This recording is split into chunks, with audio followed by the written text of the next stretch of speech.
Mesdames, Messieurs, bonsoir. On est très content de retrouver le docteur Michael Gross pour partager avec nous les commentaires sur la paracha. Parachat Toldot, on est toujours avec le Ramban. Et Michael, tu as décidé de nous parler du thème le secret de la terre. J'imagine que c'est quoi, la terre ou la terre d'Israël? Oh, voilà. Tu, tu- tu dévoiles tous les secrets. Et, top. Alors, on va faire monter le texte directement et on va voir de quoi il s'agit. C'est ça. Voilà, Parashat Toldot. On va l'agrandir un peu. C'est bien comme ça? Ouais, parfait. Et au fait, Toda. Et bien que le texte qui est ici, il ne fait pas partie de Parashat Toldot. Ça sort de la semaine dernière, c'est de Parashat Chaye Sarah. Mais c'est ce que nous avons laissé la semaine dernière en suspens. On avait vu tout ça la semaine dernière, on ne va pas le revoir. Et on avait parlé du fait, disons plus facilement, nous avons parlé d'où est venu Abraham Avinu lorsqu'il il est venu pour pleurer sa femme Sarah. On a vu la discussion là-dessus, mais ce qu'on avait également dit, c'est que le Ramban fait deux démarches parallèles. La première, c'est nous expliquer le texte selon le pshat. Et le pshat pour le Ramban, c'est pas seulement la compréhension des mots, mais c'est la compréhension de la situation réelle qui est décrite. Et pour cela, il ajoute le common sense, si on peut dire, une réflexion de lui-même pour comprendre et pour s'imaginer à partir des textes, évidemment, à partir du pshat, du sens littéral, comprendre qu'est-ce qui s'est passé sur cette terre, et qu'est-ce qui est décrit, quel est l'événement que la Torah nous rapporte. Et, et, et on a vu qu'il y a également la deuxième démarche du Ramban, qui est que la Torah, on a vu dans son introduction sur son Pérouge, disant que la Torah, ce n'est pas seulement cela, ce n'est pas seulement un récit, et ce n'est pas seulement des mitzvot pratiques qu'il faut faire, mais il y a dans la Torah des secrets, c'est-à-dire des secrets, c'est-à-dire qu'on parle de quelque chose qui dépasse le cadre de la création du monde, qui nous dévoile des choses, ou en tout cas qui contient des choses, des éléments des mondes supérieurs qui existent tout le temps, qui sont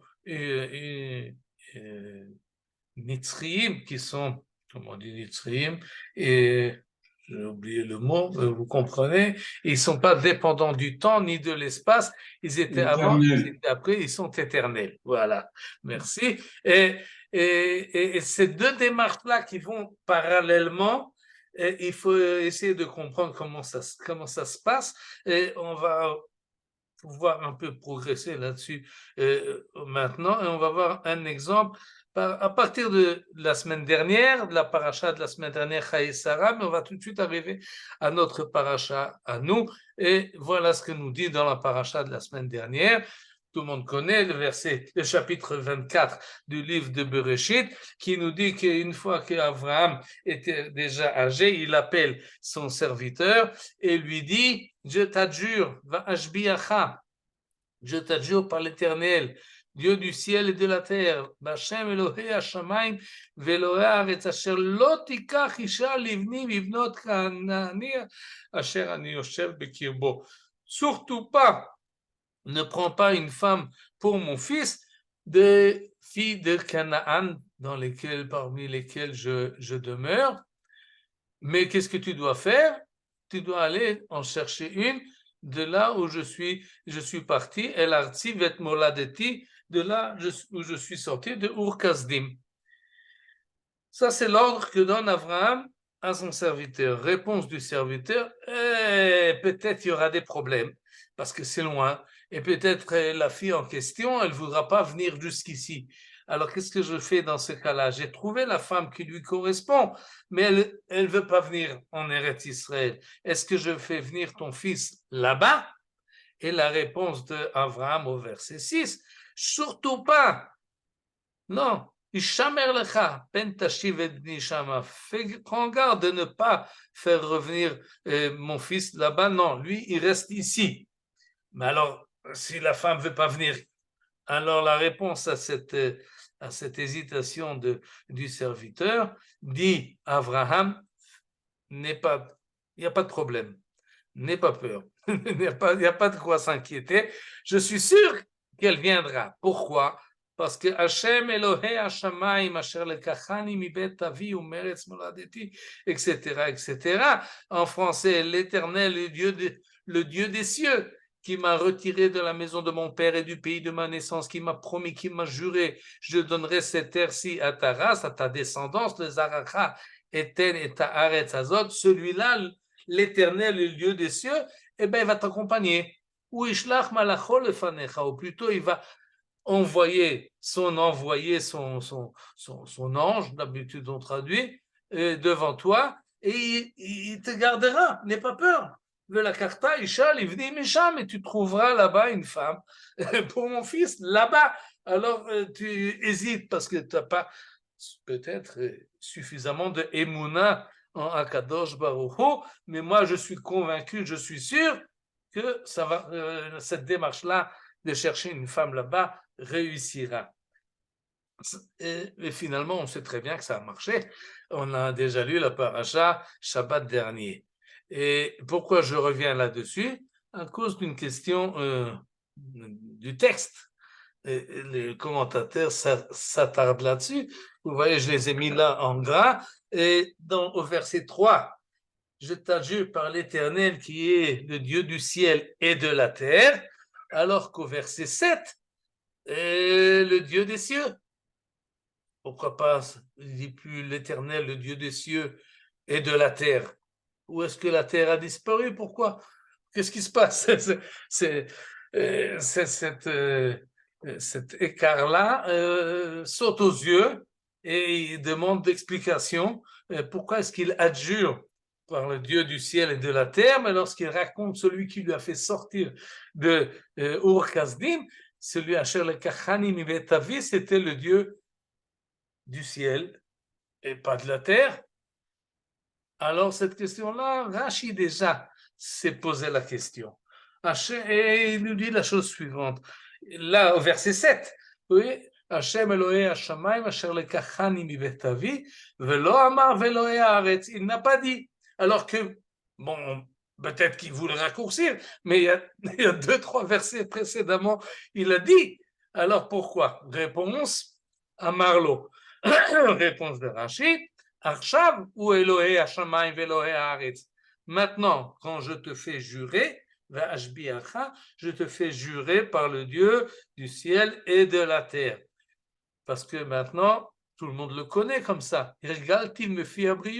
J'ai enseigné et je l'ai habitué les créatures à cette notion-là du Dieu universel qui est au ciel et qui est également sur terre. Un Dieu unique. Mais lorsque je suis sorti de Haran, personne ne connaissait un tel Dieu. Celui qui m'a pris de là-bas, il était le Dieu du ciel, mais il n'était pas le Dieu de la terre, parce que sur la terre, personne ne le connaissait. Alors, lorsqu'il parle du Dieu qui l'a fait sortir à l'époque de la maison de ses parents, il dit Hashem Elohei Hashamayim. Parce que les êtres humains, les mortels, ils ne connaissaient pas. Ushmo lo haya ragil ba'aretz, et son nom n'existait pas, ba'aretz, ça veut dire ba'aretz. Ba'aretz, sur terre, oui, sur les créatures, ne le connaissaient pas. Et donc, Rashi nous explique sur l'axe du temps. À l'époque, il était le Dieu du monde supérieur, mais maintenant, il est également le Dieu du monde inférieur, de la terre, Bachem Elohei Hashamayim ve'Elohei Haaretz, et cet écart-là a été rempli par le fait qu'Abraham a promulgué la croyance en Dieu unique sur terre. Ça, c'est la réponse de Rashi. Mais nous voulons étudier la paracha avec le Ramban. Et le Ramban également s'attarde là-dessus.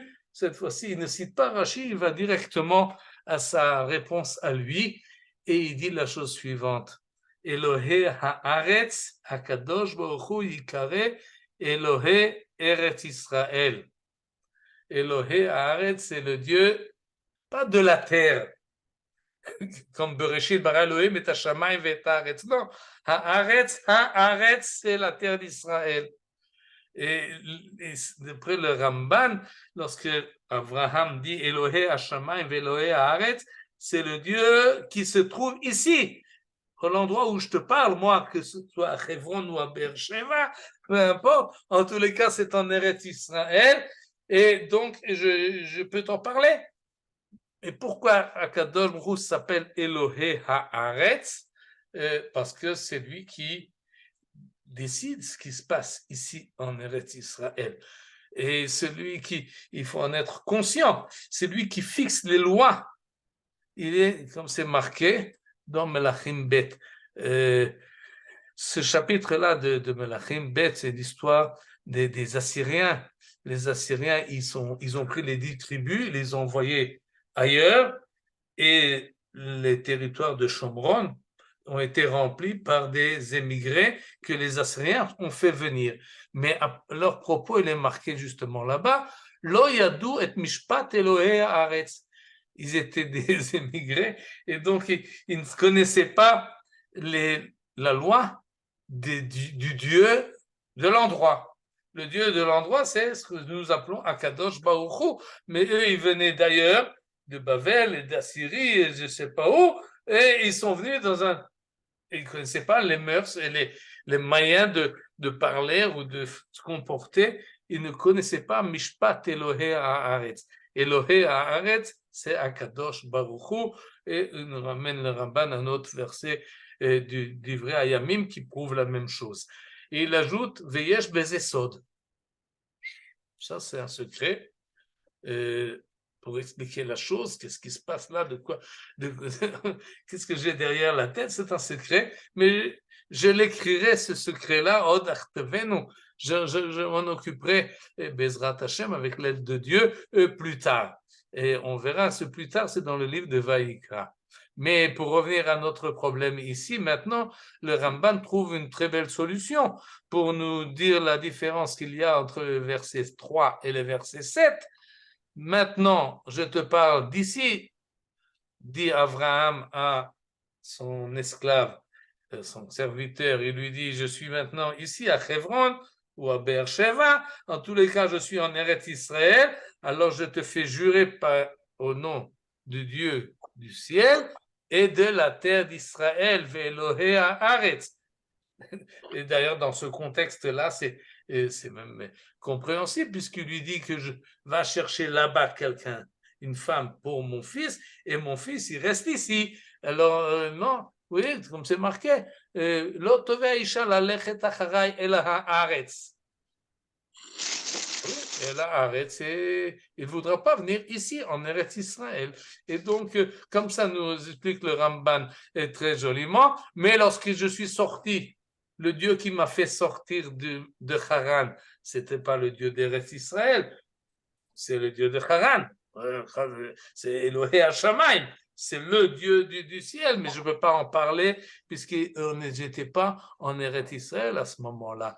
Et donc, je parle de Dieu qui se trouve au ciel. C'est ce que le Ramban nous dit. Aval bapasuk zayin, on ne peut pas dire Lo nemar bo Elohé Haaretz parce qu'il était en Haran ou en Ur Kasdim. Et donc, le Dieu dont on parle, Elohim, d'une manière générale, il est considéré comme Elohé Haaretz. C'est une des particularités très spécifiques qu'il est le Dieu d'Eretz Israël. À tel point, nous dit le Ramban, il cite la Gemara de Ktubot, que celui qui habite en Chutz La'aretz, eh ben, c'est comme s'il n'avait pas Dieu. Ben, évidemment, Dieu, il est ici, il n'est pas. Il n'est pas là-bas. Adar b'chutz haaretz domé que mi she'en lo Eloah. Domé, il y a quand même un peu une retenue quand même. Non, ça marche pas. Nous sommes des monothéistes. Alors, cette idée-là, elle a problème. C'est pour ça que c'est un secret. Et comment est-ce qu'on résout ce secret-là? Oui, pour le Ramban, et c'est une idée qui revient très souvent sur elle, pour nous dire Akadosh Baruch Hu, c'est le Dieu de Eretz Israël. Ce n'est pas le Dieu de Chutz La'aretz. Et ça demande évidemment explication. Là, dans ce deuxième passage, il amène une preuve supplémentaire. En plus de ce qu'on a vu dans le livre de Melachim, dans le livre de Divrei Hayamim, il y a une preuve dans le livre de Shmuel. David Améler se plaint qu'à cause des poursuites que faisait contre lui le roi Shaoul, il devait partir en Chutz La'aretz. Alors, la manière dont il se formule la chose, qui Gershoni Ayom, ils m'ont renvoyé, Mistapeach Benachalat Hashem, de rester et d'appartenir, mon appartenance au territoire de Dieu, en me disant, va-t'en, va servir Elohim Acherim, d'autres dieux, parce que si je sors en Chutz La'aretz, c'est comme s'il me dit, va servir d'autres divinités. Ici, c'est Nachalat Hashem, là-bas, c'est Elohim Acherim. Et cette idée-là, encore une fois, que le Ramban est très fidèle à elle, elle demande un peu d'éclaircissement. Mais avant d'éclaircir, où est-ce qu'on va voir ça dans le livre de Vaïkra, comme c'est marqué ici, oui, marqué au chapitre 18. Mais comme nous sommes Parashat Toldot, alors je vais vous montrer que cette même idée-là, le Ramban la développe également dans Parashat Hashavua, dans un autre contexte, et où il est marqué, voilà, au chapitre 26, au début de la paracha, plus ou moins, que ce qui se passe, ce qu'on nous dit au chapitre 26, qu'il y avait la famine ici en Eretz Israël, il y avait famine, alors Yitzhak a pensé de faire comme a fait son père, aller voir ailleurs, chercher sa nourriture vers l'Égypte. Alors, Akadosh Baruch Hu apparaît à Yitzhak et lui dit non, Altered Mitzrayma, ne descends pas en Égypte, reste ici, fixe ta demeure dans ce pays-là, Gur ba'aretz hazot, tu restes là, je serai avec toi et je te bénirai et je te donnerai toutes ces provinces, etc. Je multiplierai ta progéniture comme les astres du ciel, je lui donnerai toutes les provinces et tout le monde sera béni par ton intermédiaire. Vid baruchu vezaracha kol goye haaretz.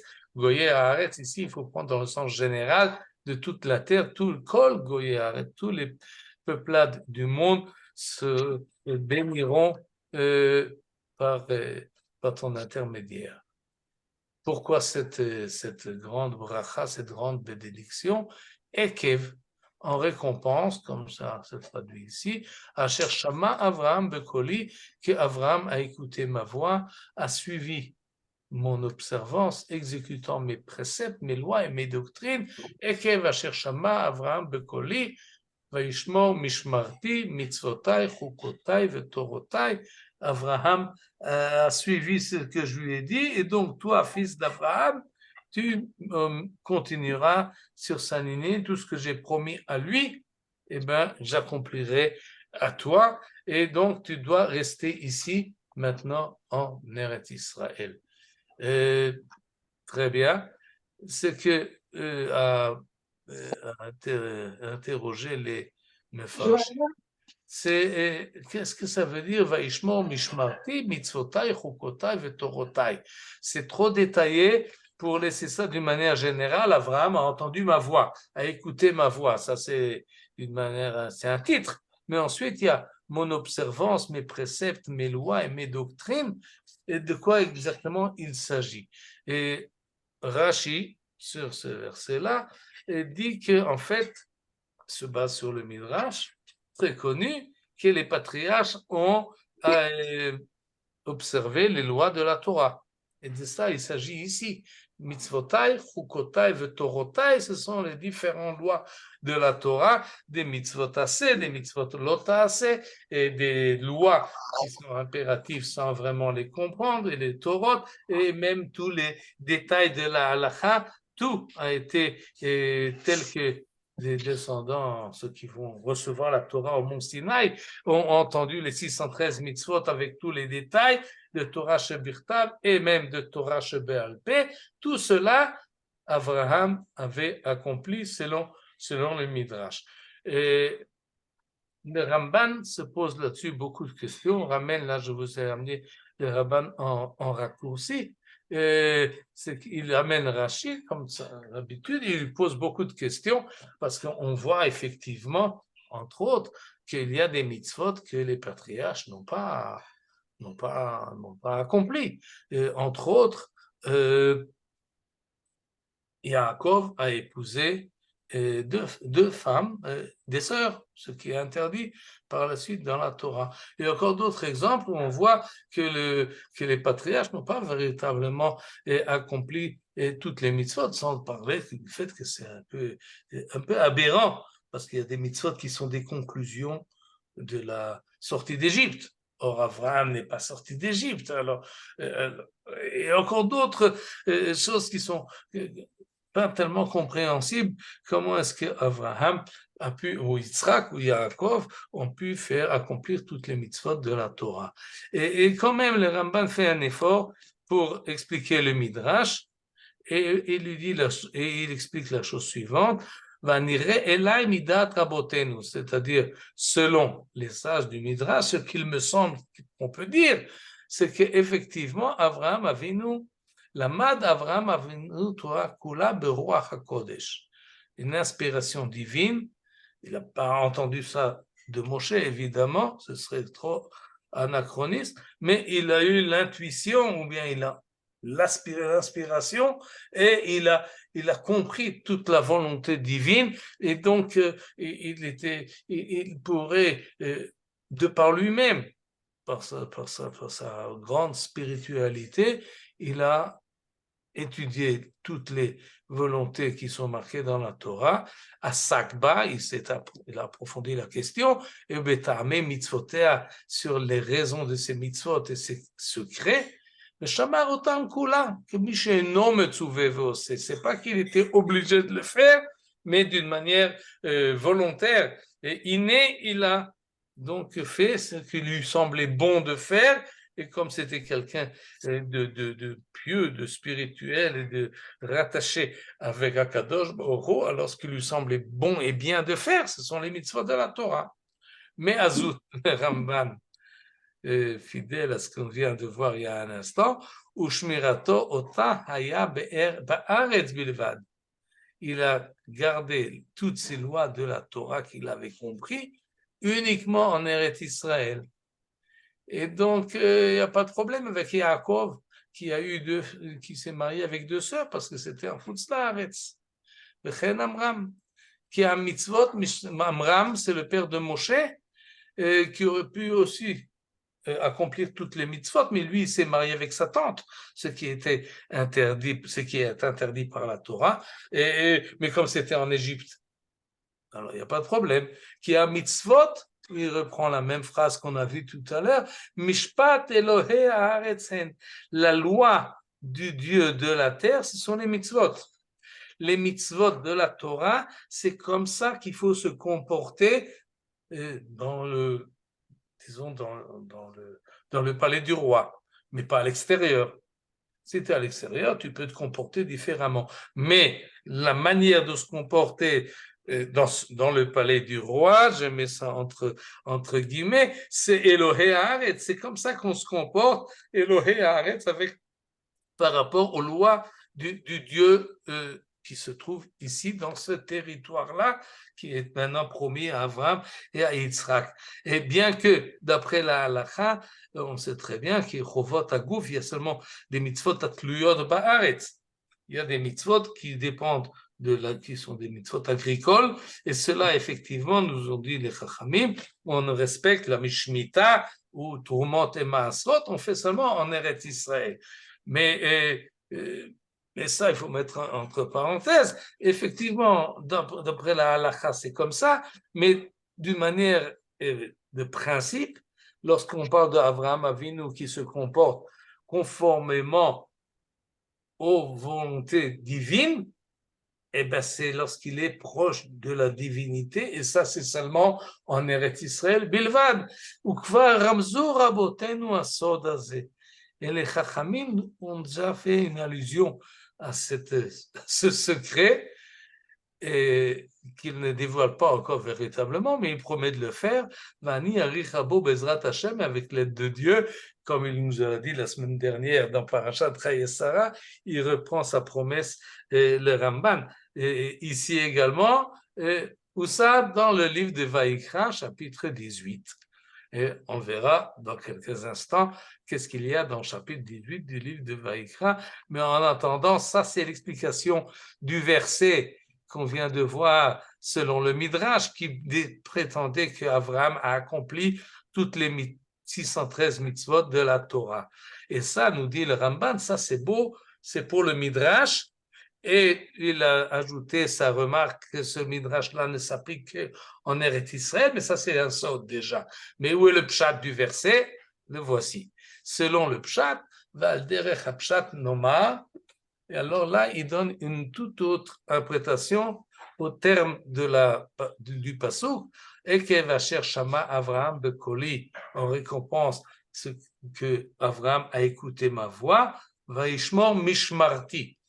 Il a gardé ma garde, comment est-ce que c'est traduit, et il a suivi mon observance. Bon, mishmarti, d'après le Ramban, emunata Elohut. שהאמין בשם המיוחד ושמר משמרת זו בליבו. Ça, c'est משמרת. משמרת, c'est ce qu'il garde dans son fort intérieur. C'est la croyance qu'il a en lui. Et cette croyance-là, il l'avait. Emunat Elohim vaishmor mishmarti. D'après le Ramban, ça c'est le pshat du verset. Il a gardé confiance en Akadosh Baruch Hu, et non seulement qu'il lui-même avait confiance qu'Akadosh Baruch Hu va l'aider et qu'il existe, mais en plus il a combattu cette croyance-là, il a combattu contre ceux qui, les mécréants, Ovdei Avodah Zara, et il les a appelés tout le monde, Beshem Hashem, Lashiv Rabim Lavodato, autre ça c'est Mishmarti. Il a gardé la présence divine, pas seulement dans son fort intérieur à lui, mais il l'a également publié et diffusé à l'extérieur. En plus, Vaishmor Mishmarti Mitzvotai, il a fait ce que je lui ai ordonné. Qu'est-ce que je lui ai ordonné? Ah, il ne s'agit pas de mettre des tefilines. Non, il ne peut pas mettre des tefilines. Abraham, puisqu'il n'est pas sorti d'Égypte, c'est ça qui est marqué dans les tefilines. Alors, non, qu'est-ce qu'il a fait, Abraham? Eh bien, Dieu lui a dit de sortir de Ur Kasdim, Lech lecha me'artzecha, ben il l'a fait. Dieu lui a demandé de faire monter son fils au Hara Moria, ben il l'a fait. Dieu lui a demandé de renvoyer sa servante, il l'a fait. Et ça, c'est les mitzvot particulières, spécifiques à Abraham. Tout ce qu'on lui a demandé, il a observé. En plus, mitzvotai, chukotai, c'est en plus des mitzvot. Ça, ce sont des actes très spécifiques, mais il y a des lois plus générales. C'est la lechet bederchei Hashem d'une manière générale. Une fois que Abraham a compris ce qui plaît à Kadosh Baruch Hu, alors il n'avait pas besoin d'entendre des préceptes spécifiques. Il comprenait lui-même d'être Hanoun, Rachum, ou Tzedaka, ou Mishpat. Et ces notions de tzedaka, de bienfaisance, et de mishpat, et de loi, eh bien, tout cela, il l'a institué et il a ordonné à ses enfants et à sa maison de se comporter comme cela. Donc, il shamar mishmarti, la croyance, mitzvotai, ce que je lui ai demandé de faire, chukotai, c'est qu'il a suivi mes voies, vetorotai, en plus, effectivement, il y a quelques mitzvot que déjà les Bnei Noach devaient faire et Abraham l'a fait, et en plus il a également fait Brit Mila. C'est pas une chose spécifique à Abraham, puisqu'il devait le faire également à Ishmaël et à Yitzhak et à tous ceux qui étaient là. C'est déjà une mitzvah véritablement. Là, oui. Et tout ça, c'est ce que Abraham a fait. Et Ramban a réussi donc à nous expliquer tous les termes employés dans le verset sans avoir besoin de revenir aux mitzvot qui seront donnés beaucoup plus tard sur le mont Sinaï. Il s'agit des impératifs que Abraham lui-même personnellement a reçus et il les a fait d'une manière complète. Et donc, à cause de cela, Akadosh Baruch Hu promet à Yitzhak, son fils, de continuer la providence et la garde, et lui promet également la terre d'Israël. Ça, c'est le pshat du verset. Très bien. Maintenant, on doit revenir à ce que le Ramban nous a promis déjà 2 fois, de nous expliquer qu'est-ce que c'est que cette idée-là de limiter le Dieu d'Israël à la terre d'Israël. Qu'est-ce que ça signifie et comment est-ce qu'on peut comprendre une telle position. Et cela, il nous a dit, il va nous expliquer dans le livre de Vaïkra, comme nous avons l'habitude de changer de parashan à chaque livre, alors on doit sauter maintenant au livre de Vaïkra, on ne va pas attendre. Et dans le livre de Vaïkra, c'est Parashat Kedoshim, il y a toute une liste d'interdictions d'ordre sexuel, d'adultère, etc. Et ça conclut par les 2 versets suivants. Al titameu bechol ele. Ne vous souillez point par toutes ces choses. Ki bechol ele nitmeu agoyim. Car se sont souillés tous les peuples. Asher ani meshaleach mipnechem, que je renvoie devant vous. C'est-à-dire, vous allez maintenant rentrer en Eretz Canaan, et ben, les habitants de Canaan, voilà comment ils se sont comportés. Ils n'ont pas gardé toute cette tahara, cette pureté du mode sexuel. Et non, eux, ils sont souillés par ces choses-là.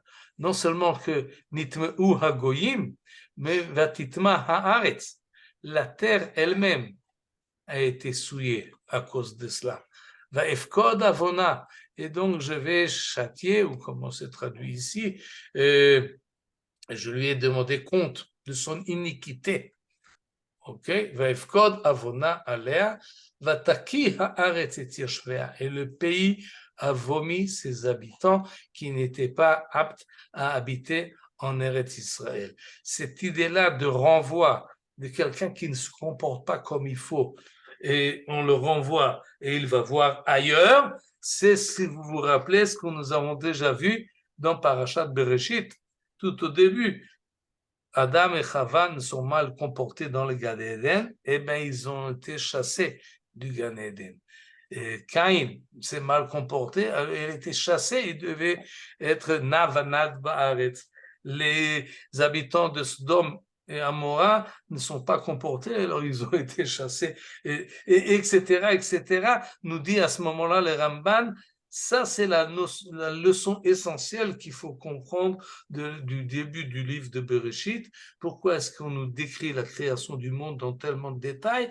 Pour qu'on sache que dans toute la création, il y a l'homme avec un grand H, et cet homme-là, il vient en dernier parce que c'est le plus important, et c'est lui qui doit, qui a la possibilité d'avoir dominé ses instincts et de faire ce qu'on lui demande, et s'il ne le fait pas, alors il ne pourra pas rester là où le Créateur l'a placé. Et cette idée-là est tellement importante pour le Rambam que ça justifie le détail de la création du monde, et finalement on verra que cette idée-là reviendra avec la galoute.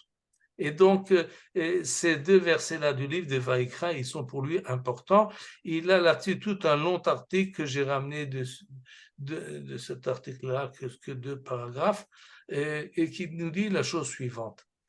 Vine Hashem anechbad hu Elohei Elohim va'adonei ha'adonim lechol ha'olam. Ça, d'abord, il faut le fixer pour qu'on ne se fasse pas des illusions, qu'on comprend mal ce que nous dit le Ramban. Non.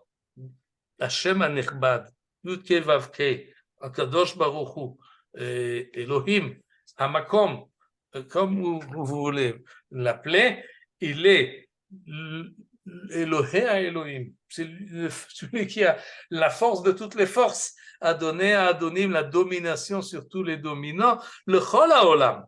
C'est lui c'est le Dieu, et nous sommes des monothéistes dans ce sens qu'il y a un Dieu qui dirige l'ensemble de toute l'existence. Une fois qu'on a bien compris cela, aval, mais Eretz Israël, Emtsaout HaYishuv hi Nachalat Hashem. Une expression qu'on a déjà vue, citée par David Ameller, que le Ramban reprend. La terre d'Israël, c'est spécial. Tout le monde, tout l'ensemble de l'univers est dominé par Adonim. Oui, mais Eretz Israël plus précisément, d'une manière beaucoup plus spécifique, Emtsaout HaYishuv, c'est le milieu des endroits habités. Et j'ouvre une parenthèse pour rappeler la théorie des acclimes. Je ne sais pas si vous avez une fois appris ça, mais il y a une théorie de ce genre-là qui essaye de comprendre pourquoi est-ce que plus ou moins, on peut dire, au nord de la Méditerranée, dans ce qu'on appelle ça, ce cercle-là, ce méridien, non. Le méridien, c'est de nord au sud, mais il y a un nom, je ne sais plus. En tous les cas, l'existence humaine s'est concentrée surtout sur une partie de la Terre. Tout au nord, il fait trop froid, au sud, il fait trop chaud, et évidemment, le monde jusqu'au Ramban ignorait ce qui se passait au bout de l'hémisphère sud, mais alors on considérait qu'il y a un endroit, au point de vue de la clim, du climat d'abord, qui convient plus à l'habitation, et au centre de cela se trouve plus ou moins Eretz Israël. Donc c'est Emtsa HaYishuv. Mais dans cette notion-là de Emtsa, au centre, et a plus une connotation un peu plus spirituelle pour nous dire que le début ou la source de l'établissement du genre humain sur la Terre a commencé plus ou moins dans cette région-là, entre Ur-Kasdim, entre la Mésopotamie et la Méditerranée, et c'est cela qu'on trouve Eretz Israël, Emtsa HaYishuv, et de là se sont dispersés l'ensemble de l'humanité. Donc, on considère Eretz Israël Emtsa HaYishuv hi Nachalat Hashem miyuchedet lishmo. Ça, on va tout de suite expliquer ça un peu plus. On va avoir le temps, oui, on peut se dépêcher. Et pour comprendre cette notion-là, qu'Eretz Israël, elle est réservée, elle est spéciale pour le nom divin, plus que tout endroit, bien qu'il est le maître du monde en entier. Pourquoi? Essentiellement à cause de la chose suivante, ou en les cas, c'est comme ça que cela se présente. Lo natan alea min hamalachim katzin shoter umoshel banchilo ota leamo hamiyached shemo. D'abord, on va comprendre cette expression-là. De même qu'il y a un territoire, un terrain, une terre qui est spéciale au nom divin, il y a également un peuple qui est spécial, hamiyached shemo, qui dit chaque jour Shema Israël, Hashem Eloheinu, Hashem Echad, qui unifie le nom divin. Ceux qui proclament que Akadosh Baruch Hu est un, eh bien, il se trouve sur la terre qui est spéciale au nom, disons, orienté vers la divinité. Et donc, les deux choses vont ensemble. Nachalat Hashem et Am Hashem, ça va ensemble. Et c'est ce qui est marqué dans le livre de Shemot. V'item li segula mikol ha'amim. Vous serez, vous, le peuple juif que je suis en train de faire sortir d'Égypte, vous serez quelque chose de spécial, quelque chose d'élevé de parmi tous les peuples. Kili kol haaretz, bien que toute la terre m'appartient et tous les peuples du monde sont mes enfants, mais vous êtes spécialement. V'hine bechutz haaretz.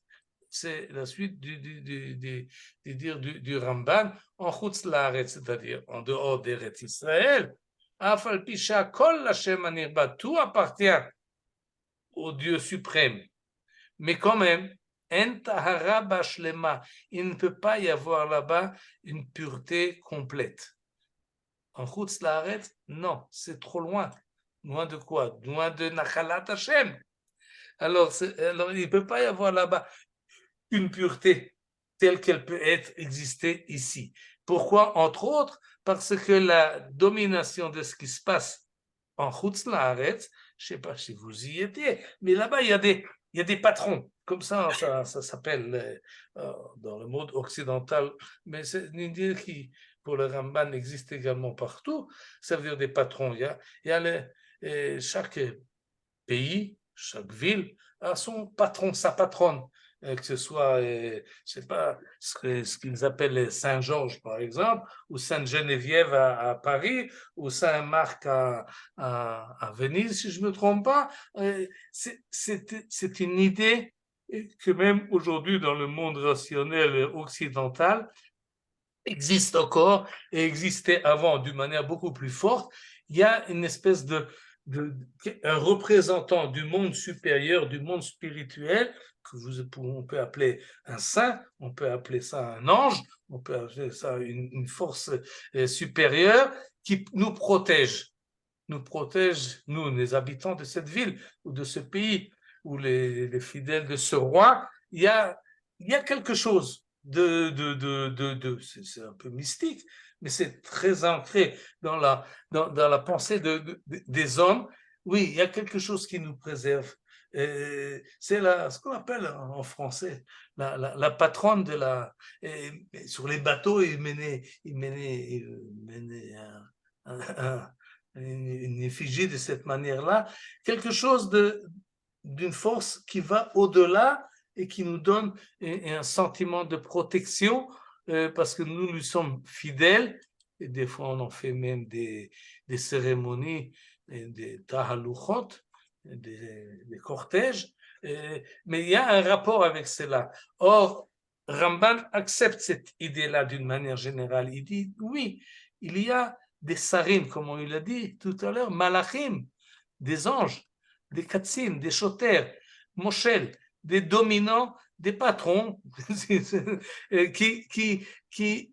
ça passe par eux, la domination ou ce qui va organiser la réussite ou la défaite de ce pays, de cette contrée.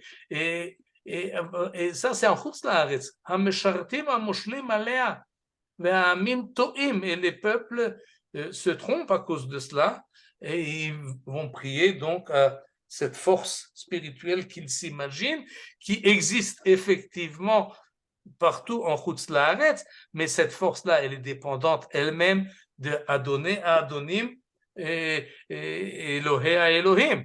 Mais en Eretz Israël, il n'y a pas de patron. Il n'y a pas de... Non, en Eretz Israël, il n'y a pas d'intermédiaire.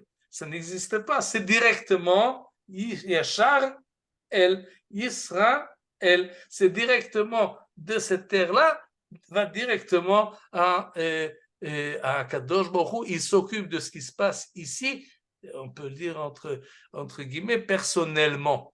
C'est son affaire à lui ce qu'il y a ici. Et donc, c'est pour ça qu'il s'appelle Elohé Haaretz. C'est lui qui décide et qui organise et qui fixe par lui-même, par aucun intermédiaire, ce qu'il se passe ici en Eretz Israël.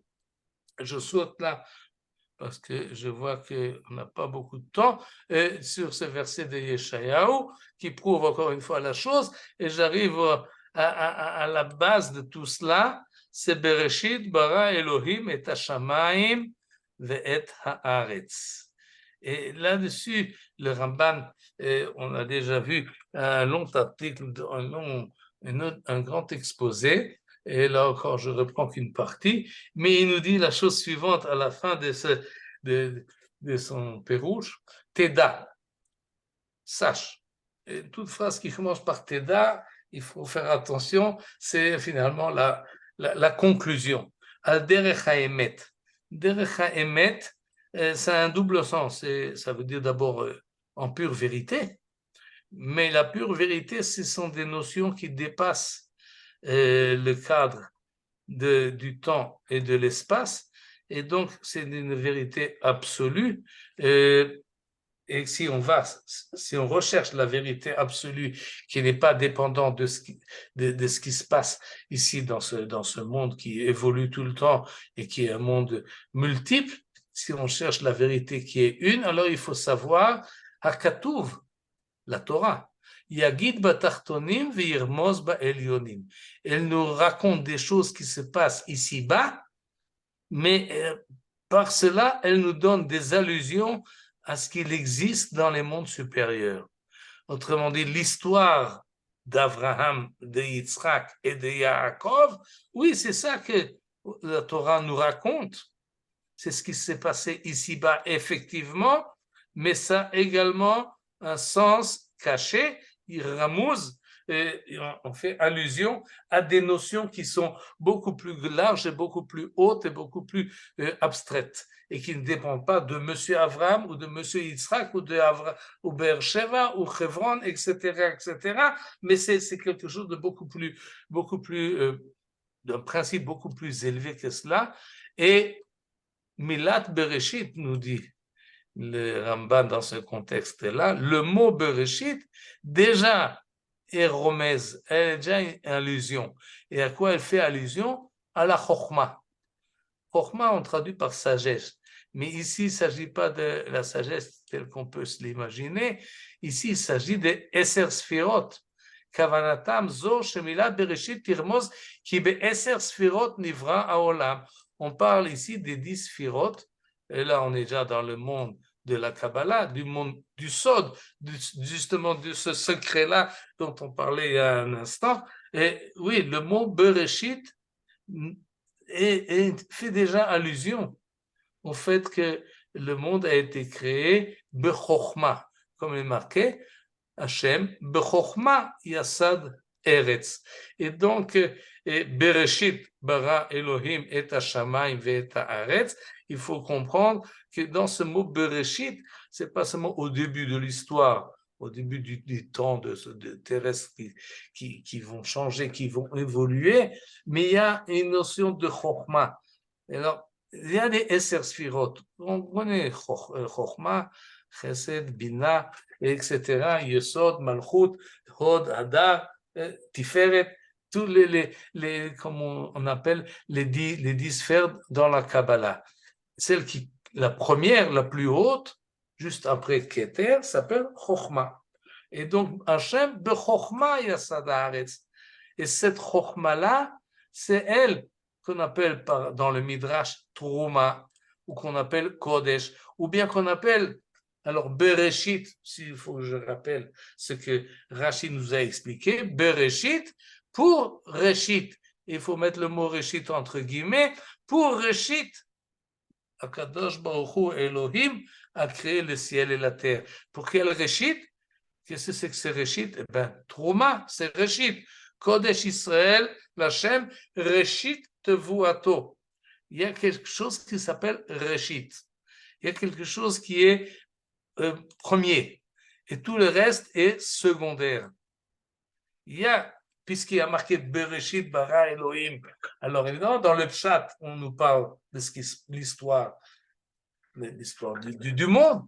Mais dans le Sod, on nous parle de la manière dont le monde est organisé, si on peut dire, dans 10 Sfirot, et il y en a une qui est Chokhma, qui est au-dessus de tous les autres. Bereshit, par cette notion de Reshit, le monde a été créé. Maintenant, il faut réfléchir un peu et comprendre que cette notion-là de premier et de second, ce n'est pas seulement dans la chronologie, c'est dans le monde des valeurs. Il y a quelque chose qui est plus que quelque chose d'autre. Ça, c'est le principe de base, selon le Ramban, de toute la création. Pas tout est égal à tout. Non, il y a des choses qui sont plus hautes que d'autres. Ça, c'est la base. Bereshit bara Elohim et Hashamayim et Haaretz. Il y a les cieux et il y a la terre. C'est la même chose? Non, c'est deux notions différentes. Il y a quelque chose qui est plus élevé, il y a quelque chose qui est plus bas. Et cette hiérarchie-là, elle existe dans tout, et elle doit exister dans tout, et elle ne peut pas ne pas exister également sur la sphère de la Terre qui a été créée, le monde terrestre. Alors, qu'est-ce qu'il y a dans le monde terrestre? Il y a un endroit qui est au-dessus, qui est Réchit. Il y a un endroit qui est Réchit. On appelle Israël. Il y a un peuple qui est Réchit, il s'appelle Israël. Il y a une Torah qui est Réchit, elle s'appelle Torah d'Israël. Et donc, d'après le Ramban, c'est essentiel, c'est quelque chose de, c'est la base de la création du monde. Pourquoi c'est tellement important? Parce que le Ramban nous a expliqué que ça demande un comportement spécial. On ne se comporte pas lorsqu'on est à cet endroit-là qu'on appelle Réchit ou qu'on appelle Israël, comme on se comporte ailleurs. Il y a un mouvement. S'il y a un Réchit, s'il y a un début, si on reprend le pshat, ben, il y a une continuation. S'il y a quelque chose qui est premier, il y a quelque chose qui est second, alors on va aspirer à plus haut, on va aspirer à mieux, on va aspirer à quelque chose de plus spirituel. Cette dynamique-là provient du fait que pas tout est égal. Si tout est égal, alors il n'y a aucun effort à faire, il n'y a aucun dynamisme, il n'y a aucune progression. Tout est, c'est ici, tu es là-bas, c'est la même chose. Non, nous dit le Ramban, c'est jamais la même chose. Il y a toujours une élévation possible. Et c'est ça le secret finalement de ce que du terme Haaretz. Haaretz, ce n'est pas Shamaim. Haaretz, ce n'est pas Chutz Laaretz. Et cette diversité-là, il ne faut pas la prendre comme uniquement comme des galons qu'on porte sur les épaules. Non, c'est la création du monde qui veut dire si tu te comportes comme il faut là où tu es, tu peux y rester, tu peux progresser. Sinon, eh ben, tu es automatiquement chassé de cet endroit-là, comme c'est arrivé à Abraham, à Adam et Chava, et comme c'est passé à ceux qui sont en Eretz Israël et qui ont souillé la terre d'Israël. Eh ben, Vataki haaretz et Yoshvea, c'est pas de la poésie quand on dit le pays a vomi ses habitants, c'est qu'il y a quelque chose qui est impossible de conserver sur une terre qui est spéciale des habitants qui ne le sont pas. Et ça ne marche pas.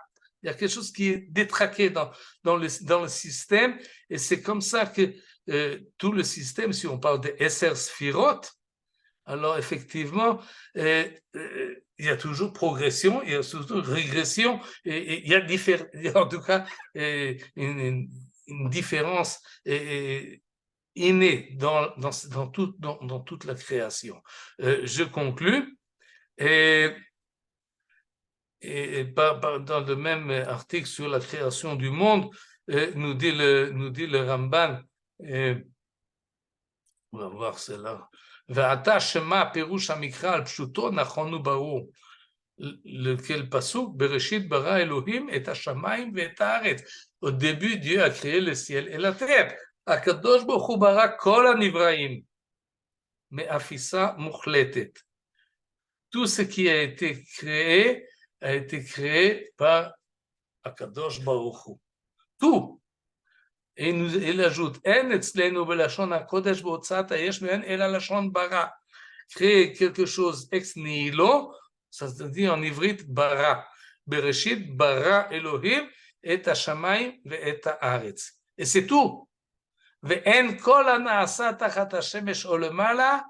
Et il n'y a pas tout ce qui a été créé, naasa, tout ce qui a été fait, pas créé. Parce que le mot créer, c'est ex nihilo. Mais tout ce qui va être par la suite en dessous du soleil ou au-dessus du soleil, Have mina ain en kol hanasa Have mina ain atchala rishona. J'explique ça en français, c'est-à-dire bien que toute la création dépend effectivement du créateur, mais il y a des choses qui ont été créées directement, ça, ex nihilo, tout de suite par la parole d'Akadosh Baruch Hu, et il y a des choses qui en découlent. Ce qui découle, il est plus loin, il est éloigné de ce qui est premier. Le premier, c'est Shamaim Va'aretz, et déjà là, il y a une hiérarchie, mais ensuite, tout ce qui va dépendre, tout ce qui va être le Chol Tzevaam, Tzevaam, ça dépend du Shamaim. Le Chol Asher Bam, ça dépend de Eretz Veyam. C'est-à-dire, il y a dans la création du monde des stades. Il y a une chose, il y a ce qui a été créé en prime abord, et il y a ce qui a été créé à partir de ce qui existait déjà. Et cette hiérarchie-là, elle existe dans le monde entier, sauf de 1, 2 ou 3 domaines, c'est-à-dire quelque chose qui reste dépend, qui n'est pas, découle pas dans secondaire et troisième niveau, mais qui reste, existe de par lui-même, de par la volonté divine, c'est Israël, Eretz Israël et Torah Israël. Et ces trois choses-là doivent être conscientes de leur importance. Comme ça, le Ramban voit la chose et nous explique la chose à partir donc de Abraham, Yitzhak et Yaakov, qui eux ont accepté les préceptes d'Akadosh Baruch Hu, Vayishmor Mishmarti, Mitzvotai, Chukotai, Vetorotai, et donc il doit rester sur la terre d'Israël. Je peux poser une question, Michael? Oui. En parlant de, bon, on sait que les trois patriarches observaient la Torah, etc., ils connaissaient les lois, mais de la même façon qu'on peut dire que Jacob avait 2 femmes, est-ce que dans Vaïra, quand il accueille les 3 hommes, entre guillemets, qui sont des anges, et il leur sert la crème, le lait, le veau, est-ce que, bon, j'ai toujours du mal à comprendre, est-ce que ça a été servi avant ou pas, ou est-ce qu'ils ne mangeaient pas, que c'était spirituel? T'as compris? Voilà. Oui, et ça c'est en Eretz Israël. Ah, alors d'accord. Alors donc il a servi d'abord le lait et ensuite la. Sans doute, je ne sais pas, il faut revoir les versets là-bas. On peut Dans le s'arranger verset, avec dans le le verset de langage Vaïra, du on dit que Passouk. c'est en même temps. D'ailleurs, ils n'ont pas mangé, ils ont fait semblant, mais Oui. peu importe. Non, on peut s'arranger. Il y a encore d'autres difficultés si on voit les textes avec cette idée-là, mais il faut quand même conserver l'idée que les patriarches, comme la manière de la Ramban nous a expliqué, se sont identifiés avec la volonté divine à un tel point qu'ils pouvaient eux-mêmes, de par les clayotes, comme dit le Midrash, d'une manière intérieure, ont compris que c'est comme ça qu'il fallait faire. Entre autres, le Shabbat, c'est quelqu'un qui est très spirituel, comprend de par lui-même qu'un jour sur 7, il faut s'arrêter de travailler. Top. Comme exemple. Toda. בבקשה, בשמחה. Shabbat shalom בשקט. שבת שלום וכל טוב. תודה רבה. בשורות טובות. שלום, שלום.